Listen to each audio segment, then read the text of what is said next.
യൗസേപ്പിതാവിൻ്റെ ചിത്രങ്ങളിൽ വളരെ വ്യത്യസ്തമായ ഒന്നാണ് നിദ്രാധീനനായ യൗസേപ്പ്.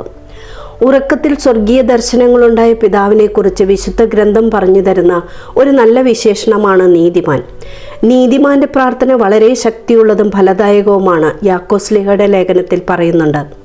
കൂടാതെ ലോകരക്ഷകന് പേരിടാൻ ഭാഗ്യം ലഭിച്ച ഈ പിതാവ് ആ രക്ഷകനെ കരങ്ങളിലെടുത്ത് നെഞ്ചോട് ചേർത്ത് താരാട്ട് പാടുകയും മരണകരമായ പല അപകടങ്ങളിൽ നിന്ന് രക്ഷിക്കുകയും അവൻ്റെ വിശുദ്ധ ശരീരം വളരാൻ തീറ്റിപ്പോറ്റുകയും ചെയ്ത തൻ്റെ പിതാവ് ചോദിക്കുന്നത് പുത്രന് നിരസിക്കാൻ പറ്റുമോ? ഉറങ്ങുന്ന യൗസേപ്പിതാവിന് സമർപ്പിക്കപ്പെട്ട നിയോഗങ്ങളിൽ ഒന്നുപോലും ഉത്തരം ലഭിക്കാതിരുന്നിട്ടില്ലെന്ന് ഫ്രാൻസിസ് മാർപ്പാപ്പ പറഞ്ഞു വയ്ക്കുന്നുണ്ട്.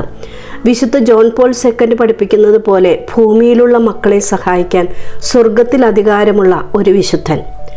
നമ്മൾ അസാധ്യമെന്ന് എഴുതിത്തള്ളിയ പല സ്വപ്നങ്ങളും ഈ വിശുദ്ധൻ്റെ കരങ്ങളിൽ എത്തുമ്പോൾ അതിന് ചിറകുമുളയ്ക്കും. പിശാചുക്കളുടെ പരിഭ്രമം, കന്യകളുടെയും സ്ത്രീകളുടെയും കാവൽക്കാരൻ, ഗർഭസ്ഥ ശിശുക്കളുടെ സംരക്ഷകൻ, ഇങ്ങനെ നിരവധി വിഷയങ്ങളിൽ മധ്യസ്ഥനാണ്.